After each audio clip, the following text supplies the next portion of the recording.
Nous allons ouvrir la parole de Dieu. Ce matin, nous souhaitons la bienvenue à tous nos frères et sœurs visiteurs. Que Dieu les bénisse au milieu de nous. Soyez bénis. Alors, il y en a qui sont de plus près, il y en a qui sont de plus loin.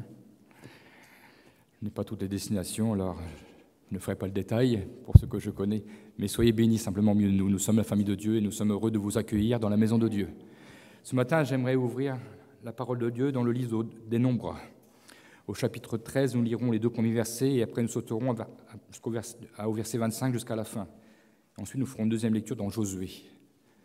Nombres chapitre 13, versets 1 à 2, pour commencer.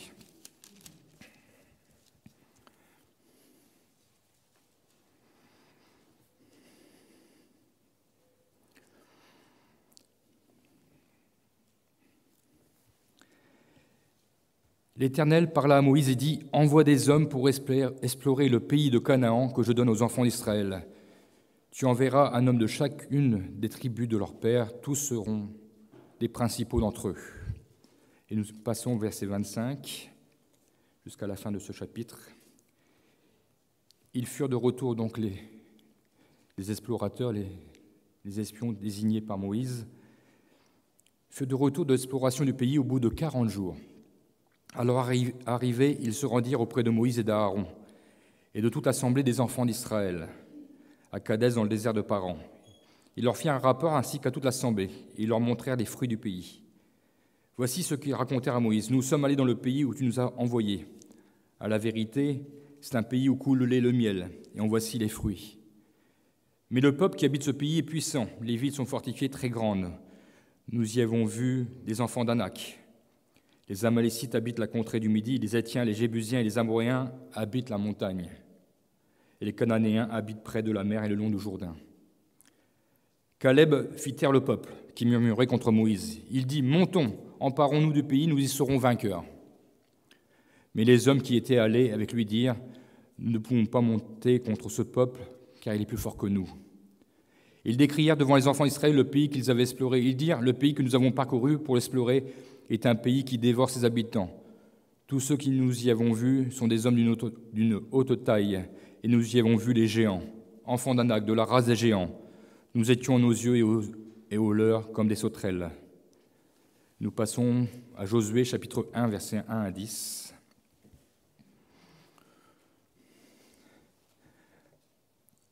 Après la mort de Moïse,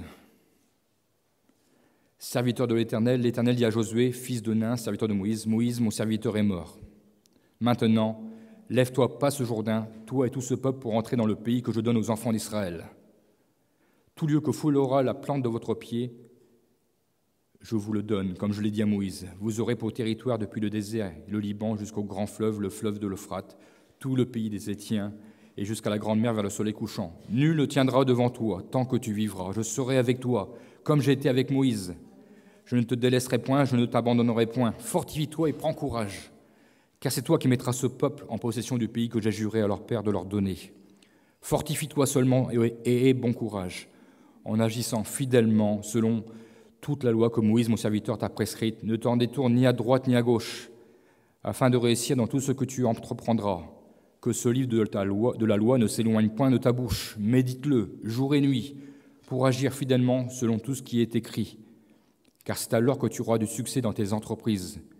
C'est alors que tu réussiras. Ne t'ai-je pas donné cet ordre? Fortifie-toi et prends courage. Ne t'effraie point, ne t'épouvante point, car l'Éternel ton Dieu est avec toi dans tout ce que tu entreprendras. Amen.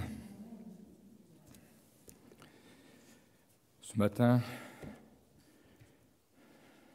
nous allons resituer un peu le contexte. Le peuple d'Israël est aux portes de la terre promise, avec Moïse lors de notre première lecture, la terre de Canaan. 12 hommes sont envoyés en éclaireurs, en espions pendant 40 jours pour explorer le pays. Mais le rapport de cette exploration n'était sûrement pas celle qu'attendait Moïse. Seuls 2 hommes vont reconnaître les bienfaits de ce pays. Seuls 2 hommes vont reconnaître l'abondance qui y règne. Un pays où coule le lait et le miel et où les fruits sont prodigieux. Nous aurions pu lire la grappe de raisin qui a été ramenée par 2 personnes sur une perche tellement la grappe était énorme, ainsi que les grenades qui s'y trouvaient. Ces deux hommes, Josué et Caleb, subissent la colère provoquée par la peur de ces 10 autres personnes qui ont été en exploration. Ces 10 hommes ne voulaient pas entrer dans le pays parce qu'ils ont regardé à leur propre force et se sont sentis trop faibles. Comme nous l'avons lu, face aux géants, ils se sont sentis comme des sauterelles, donc impossible pour eux de conquérir ce pays. À cause de leurs murmures, ce peuple, malheureusement, ne rentrera pas dès à présent dans la terre promise. Ce peuple va devoir errer 40 ans dans le désert. Dieu le rappelle, Nombre, chapitre 14, verset 34, « De même que vous avez mis 40 jours à explorer le pays, vous porterez la peine de vos iniquités pendant 40 ans. » Une année pour chaque jour. Donc de ces 12 espions, seuls Caleb et Josué resteront en vie, parce que Dieu frappera d'une plaie les 10 autres hommes. Ils succomberont à cause de leur rébellion, à cause de leur désobéissance. Et seuls Josué et Caleb, de cette génération, entreprendront un jour la conquête du pays Canaan. Toute cette génération, donc, nous l'avons lu, mourut avant de connaître la terre promise. Et c'est lorsque Moïse mourut que Dieu donna l'ordre à Josué de conquérir ce pays. Et, je dirais, conquérir ce pays sans attendre. Il a fallu attendre la mort de Moïse. Il nous est dit ce petit mot, « Maintenant que mon serviteur est mort, maintenant, lève-toi et pars à la conquête de ce pays. » C'est le temps de Dieu. Et au verset 10 de Josué, nous voyons même qu'il donne l'ordre aux officiers du peuple de se préparer pour qu'ils soient prêts dans 3 jours, pour traverser le Jourdain, qui marquera l'entrée dans ce vaste pays. 40 ans plus tard, les difficultés rencontrées par les espions, je le crois, étaient toujours là, étaient toujours les mêmes. Il y avait toujours ces géants, ce peuple nombreux, ce peuple qui paraissait invincible. Mais la différence, c'est que le peuple était conduit par Josué, ils avaient appris les leçons dans le désert. Et maintenant, ils étaient pleinement confiants en Dieu. Une nouvelle génération allait prendre possession de ce pays. Une génération qui se remettait totalement à Josué. Josué, chapitre 1, verset 16, nous est dit, donc il parle du peuple, répondirent à Josué, « Nous ferons tout ce que tu nous as ordonné, et nous irons partout où tu nous enverras. » La bonne disposition de ce cœur, la mentalité avait changé. Il croyait en l'Éternel. Il savait que l'Éternel était avec Josué. Cette nouvelle génération est prête à saisir la promesse de Dieu. Non parce que les difficultés ne sont plus là, mais parce qu'ils remettent toute leur confiance entre les mains de Dieu. La conquête appartient à Dieu. La tâche s'annonçait bien sûr difficile pour Josué, mais Dieu va le fortifier à plusieurs reprises. Plusieurs obstacles l'attendent. Et chaque obstacle, on pourrait dire, humainement, rend impossible la conquête de ce pays. Josué aurait pu légitimement refuser d'obéir à Dieu. Mais Dieu le savait. C'est pourquoi Dieu insiste et insiste en le fortifiant, en l'encourageant. Il est encore jeune, Josué. C'est pourquoi il insiste auprès de son serviteur, multipliant encouragement et promesses pour le stimuler. Il lui dit « Aie bon courage, fortifie-toi, ne t'effraie point, ne t'épouvante pas, je ne t'abandonnerai pas. » Nous retrouverons ces 5 expressions, versets 5, 6, 7, 9, 11. Très rapprochées. Ça montre l'insistance de Dieu. Les espions avaient rapporté qu'ils avaient vu des géants, mais les situations qui vont se dresser devant ce peuple, nous pouvons les comparer aussi à des géants. Peut-être pas des humains, mais des situations géantes, colossales. Il va y avoir plusieurs géants à abattre afin de rentrer dans ce pays. Et le premier qui se dresse, nous pourrions dire, c'est le Jourdain à traverser. Il faut savoir, dans l'endroit qui se trouvait, à Sittim, le peuple d'Israël était pas loin de l'embouchure du Jourdain. C'était là où il était le plus large. D'autant plus large qu'à cette époque, c'était le temps de la moisson. Le Jourdain déborde et inonde les plaines riveraines. Sa largeur pouvait atteindre 3 à 4 kilomètres. Le fleuve regorge par-dessus tous ses bords tout le temps de la moisson. C'est ce que nous est dit dans Josué 3,15. Alors, il n'y avait pas seulement que les soldats qui devaient traverser le Jourdain, il y avait aussi les familles. Pas seulement, il y avait les enfants, il y avait les troupeaux, il y avait le matériel de campement, il y avait le tabernacle, il y avait l'arche de l'Alliance. On peut donc imaginer la grandeur de l'obstacle qui constituait ce cours d'eau. À moins d'un miracle, la traversée était irréalisable. Mais Josué reçut cette promesse et encouragement pour ce premier obstacle. Je serai avec toi comme j'étais avec Moïse. Lui qui avait accompagné Moïse, lui qui avait vu Moïse aux ordres de l'Éternel fendre la mer Rouge en deux. Je pense que Josué, à cet instant, devait penser, s'il était avec Moïse, il me promet d'être avec moi comme il était avec Moïse, pourquoi ne frayerait-il pas un chemin au milieu du Jourdain ?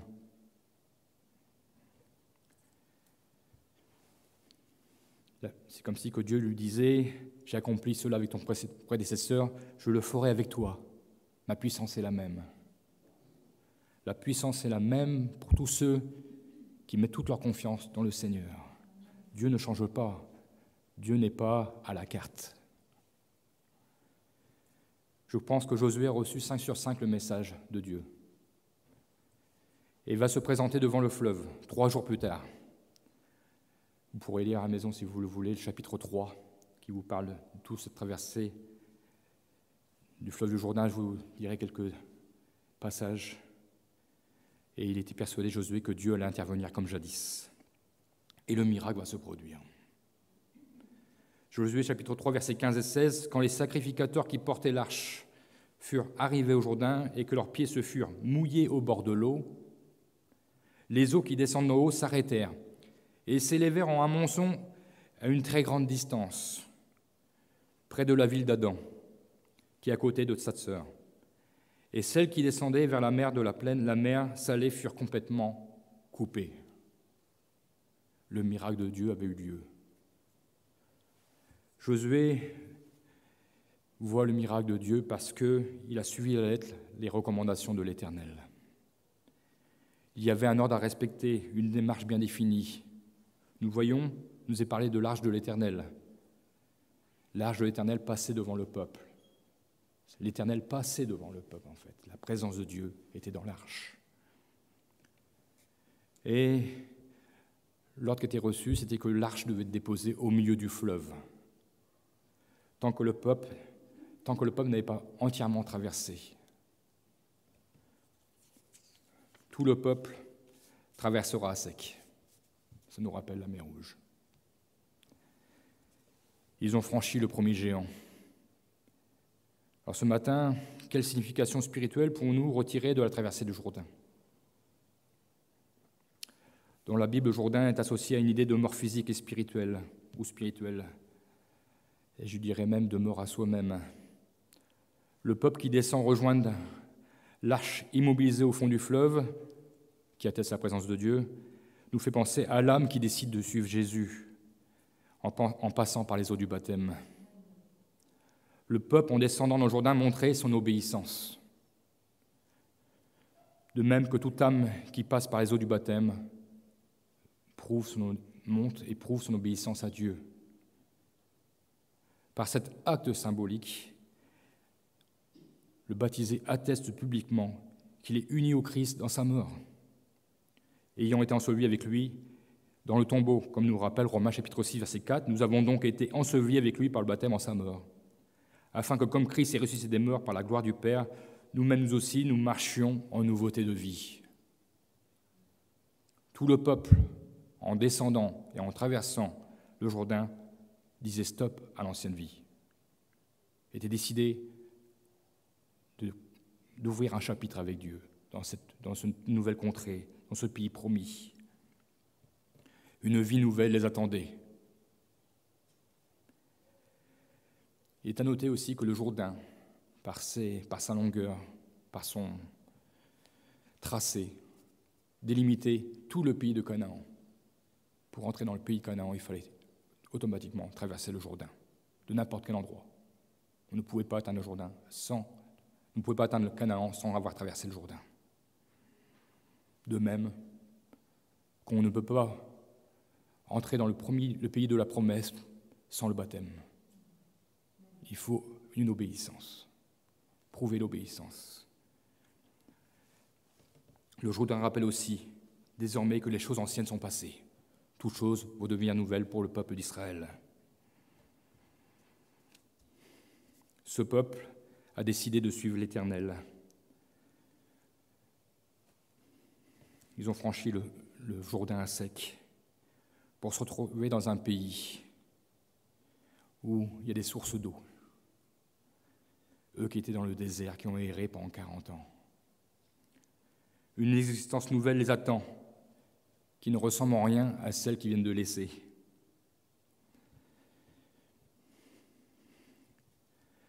Lorsqu'ils sont sortis du lit de la rivière, ils ont pu poser le pied sur l'autre rive. La nouvelle vie commençait.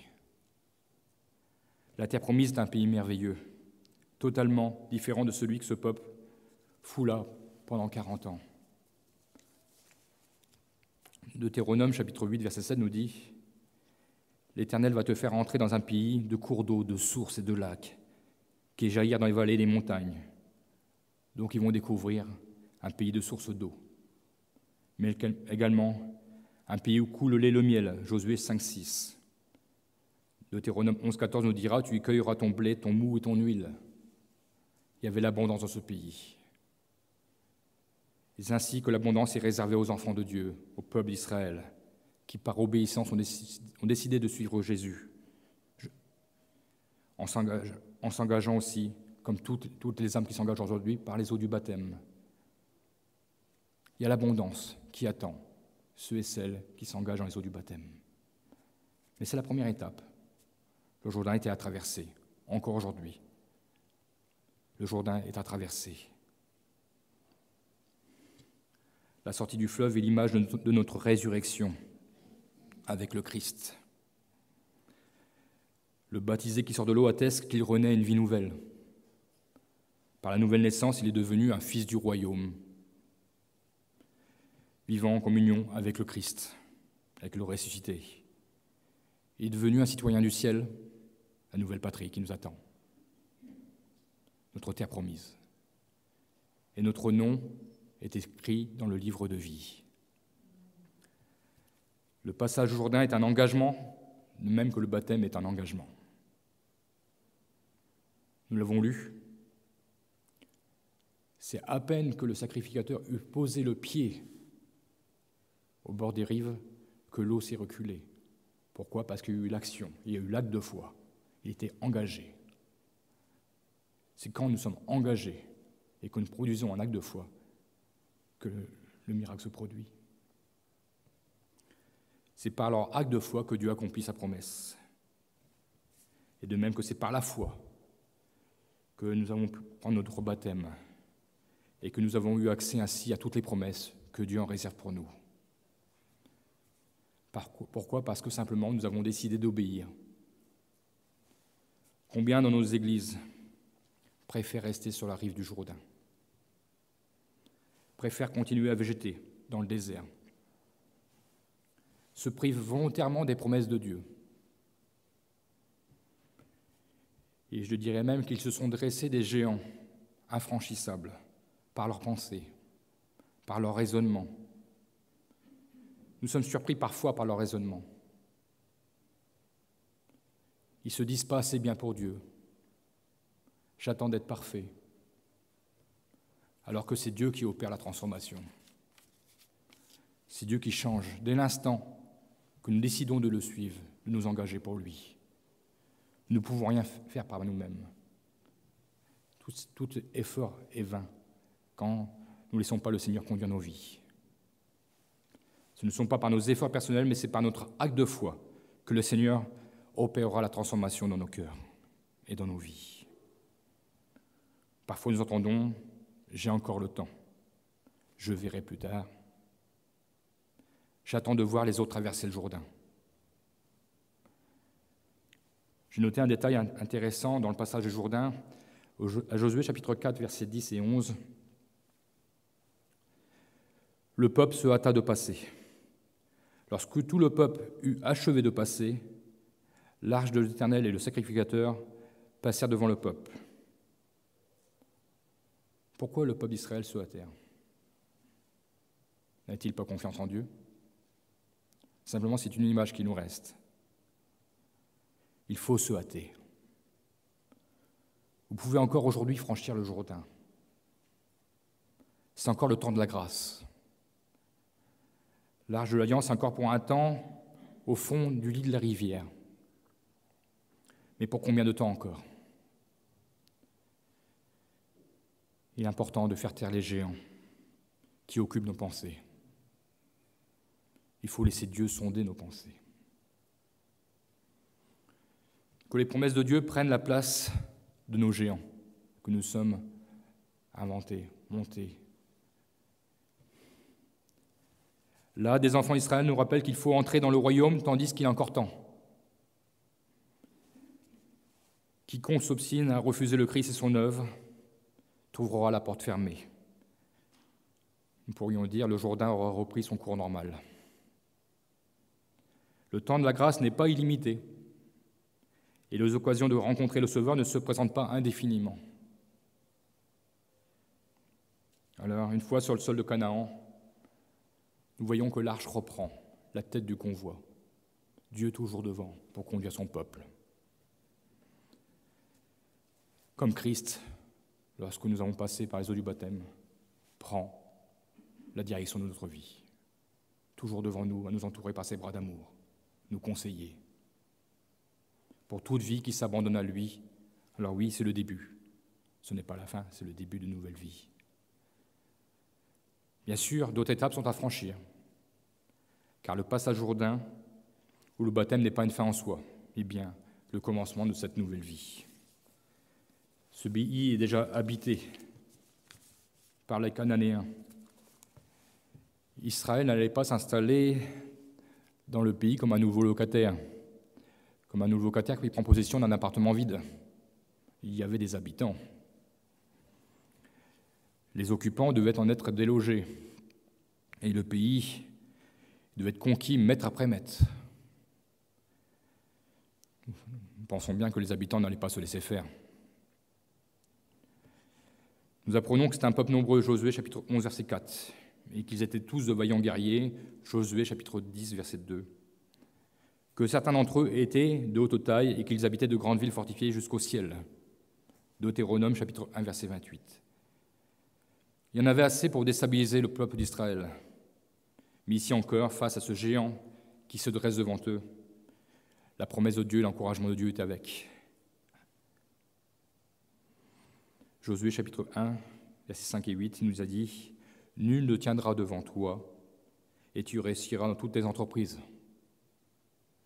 L'Éternel d'avance avait déjà préparé la victoire, avait pour écraser ce peuple rebelle. Avec une telle promesse disparaissait la deuxième difficulté, le deuxième géant. Pour ne citer que Jéricho, comment Dieu a permis que cette ville hautement fortifiée soit ébranlée, soit détruite, simplement car Josué a encore une fois écouté la parole de Dieu, l'ordre de l'Éternel. Ça ne s'est pas fait en grand bruit. Il a fait le tour cette fois le tour de la ville, et 6 jours en silence.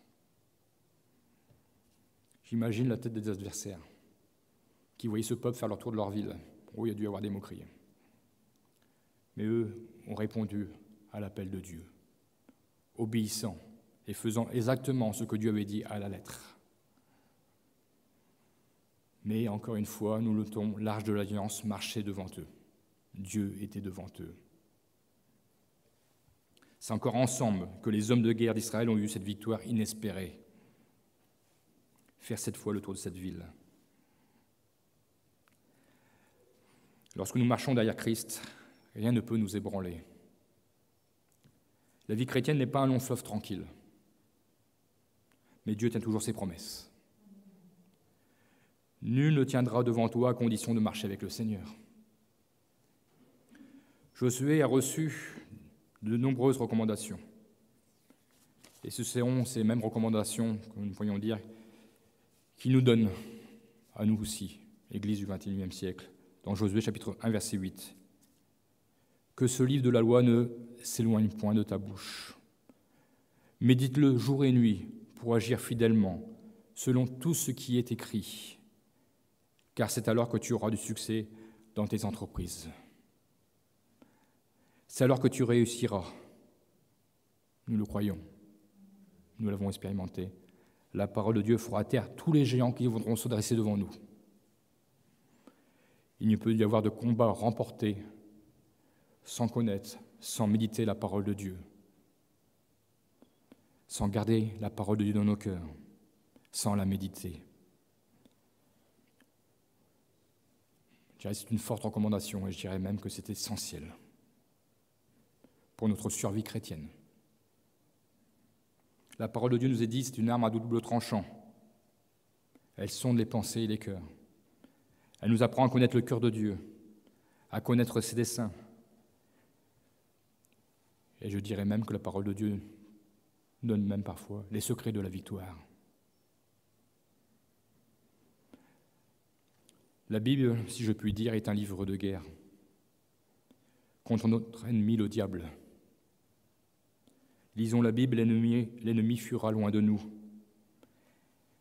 L'ennemi essaiera toujours de toute manière à dresser des géants dans nos pensées afin de nous empêcher de lire la Bible. Tu n'as pas de temps de lire la Bible, tu le feras demain. Regarde un bon film, tu liras la parole demain. Abattons les géants par la méditation de sa parole. Autre difficulté qui se présente à Josué et à Israël, la méconnaissance du pays. Les Cananéens ont un net avantage sur l'envahisseur. Ils connaissent parfaitement leur pays, les recoins et toutes les embûches qu'ils pourraient poser à Josué et à son armée. C'est un pays montagneux qu'ils appuient depuis bien longtemps. Même si Josué et Caleb ont pu visiter il y a 40 ans cette région, ils ont dû oublier bien des choses. Josué enverra même 2 espions pour examiner le pays. Et là encore, nous voyons que c'est conduit par Dieu. Pourquoi ? Parce que par ces 2 espions, une famille entière va être sauvée, la famille de Rahab. Ce 3e obstacle est ainsi accompagné de cette promesse. Tout lieu que foulera la plante de vos pieds, je vous le donne. L'Éternel ne fera pas de concession à l'ennemi. Il accordera la victoire totale. Nous ne savons pas ce que nous réserve le lendemain. Nous ne savons pas ce que nous réserve notre marche avec Dieu, ce que Dieu a prévu pour nous.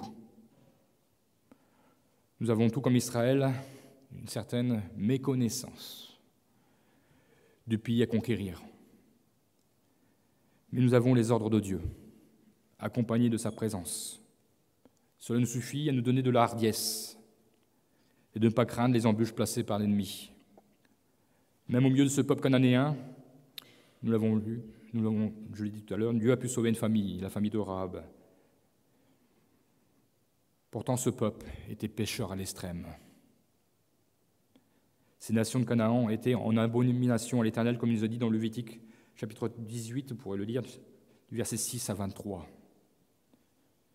Abraham avait pourtant habité le pays, avait donné son bon témoignage. Lot avait traversé Sodome et Gomorrhe, aussi des villes en abomination à l'Éternel. Là où il y avait la fornication, l'adultère, l'inceste, l'homosexualité, tout péché contre nature. Lévitique 26 et 20-23, l'idolâtrie était aussi à son comble. On offrait des enfants vivants en sacrifice. On comprend que Dieu n'est plus toléré plus longtemps de tels agissements. Dieu était patient. Josué 9,24 nous montre qu'avant que Dieu exécute le châtiment promis, il permet encore que des païens peuvent être avertis. Dieu ne change pas, mais les hommes peuvent changer. Nous voyons que par Gabaon sera épargnée la ville de Gabaon. Même s'ils l'ont fait par ruse, ils ont été épargnés parce qu'ils ont reconnu la puissance du peuple d'Israël et que Dieu était à leur tête. Dieu les épargnera. Parce qu'ils ont cessé de s'opposer à Israël. L'Éternel est disposé à épargner quiconque se repentirait. Et encore aujourd'hui, même au plus fort, je dirais au plus fort du péché, Dieu est prêt à bénir celui qui se repent. Est-ce qu'en 2021, le monde a changé ? Bien sûr, nous pouvons dire que ces pratiques d'offrir des enfants en sacrifice n'existent plus, quoique. Nous voyons encore en Afrique certaines régions, pour les églises persécutées, les enfants de pasteurs, de chrétiens ont été enterrés vivants. Et nous, chrétiens, Dieu nous appelle à propager encore aujourd'hui la bonne nouvelle de Christ. Christ pardonne aux pécheurs qui se repent.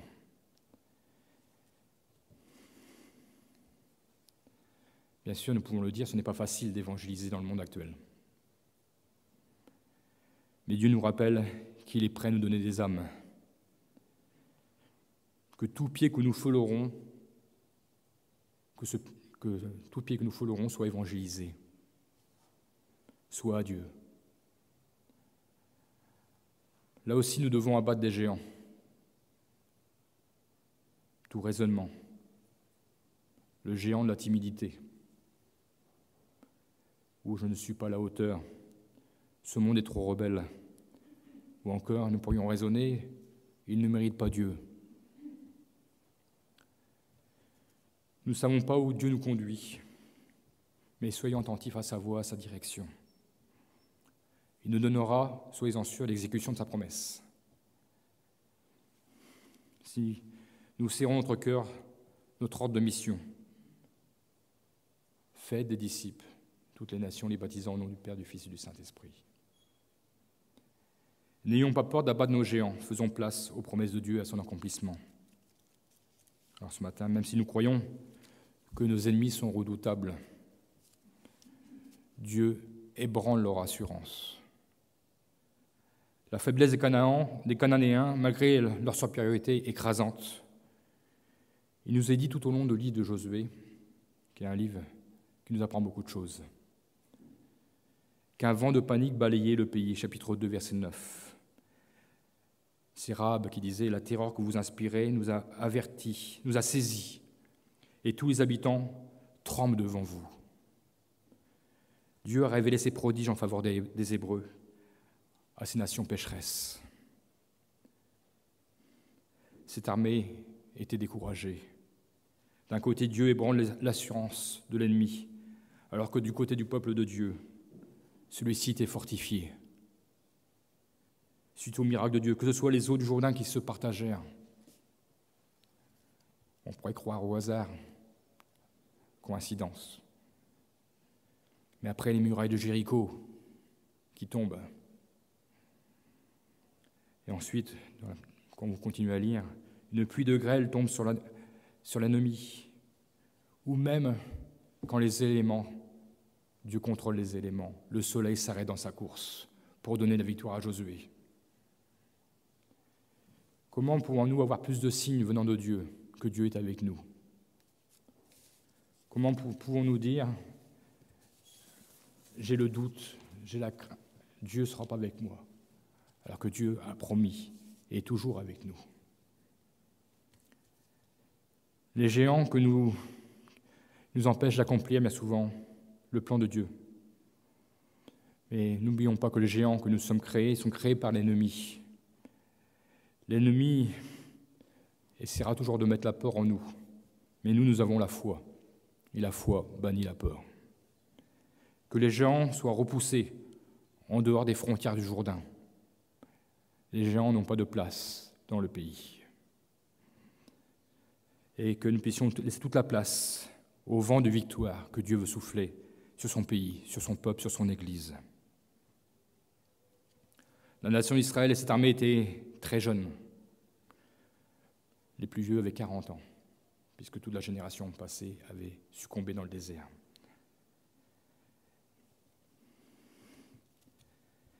Mais de cette armée jeune, Dieu avait permis dans l'apprentissage du désert, dans le désert de cette vie rude, cette armée était vigoureuse, dynamique et endurante. Heureux ceux qui marchent aux côtés de l'Éternel. Ils ne connaîtront pas la défaite. Il n'y a pas de trop jeune pour Dieu, ni de trop vieux. Caleb avait 85 ans, parce qu'il a demandé une faveur, Caleb, à 85 ans, à Josué.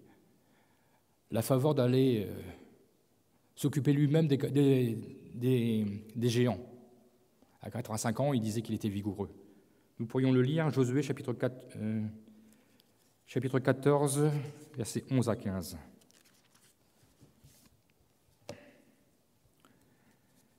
J'aimerais avoir l'assurance de Caleb.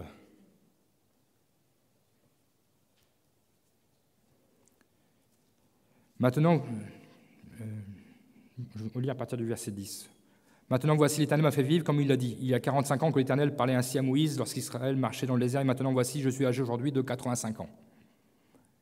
Je suis encore vigoureux, comme au jour où Moïse m'envoya. J'ai autant de force que j'en avais à l'heure, soit pour combattre, soit pour sortir, soit pour entrer. Donne-moi donc cette montagne dont l'Éternel a parlé dans ce temps-là, car tu as appris alors qu'il s'y trouve des Anakim. Donc les Anakim, le peuple des Anak, des géants. Et qu'il y a des villes grandes et fortifiées. L'Éternel sera peut-être avec moi et je les chasserai comme l'Éternel l'a dit.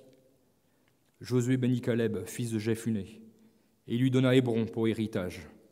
C'est ainsi que Caleb, fils de Jephunnée, le Kénisien, a eu jusqu'à ce jour Hébron pour héritage parce qu'il avait pleinement suivi la voie de l'Éternel, le Dieu d'Israël. Hébron s'appelait autrefois Kirjat Arba.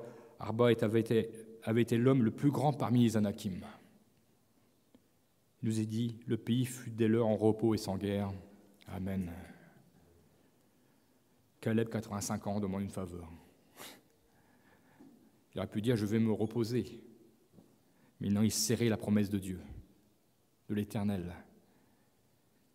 Il s'est occupé personnellement de ces géants. Il les a chassés. Vous pouvez retrouver même encore dans Juge 1:20 ce passage où il nous est dit qu'il a chassé les 3 fils d'Anak. Nous aurions pu parler d'autres obstacles, d'autres géants. Le temps nous est compté concernant la dimension du pays. Parce que Josué aussi était avancé en âge. Mais ce ne fut pas interminable, comme l'aurait pu penser Josué. 7 ans ont suffi pour conquérir le pays de Canaan. Il y a eu des sacrifices, parce que les familles ont dû attendre que le peuple, que l'armée revienne et ont été combattre pendant 7 ans. Alors ce matin, soyons vigoureux comme Caleb. Relevons les défis de Dieu.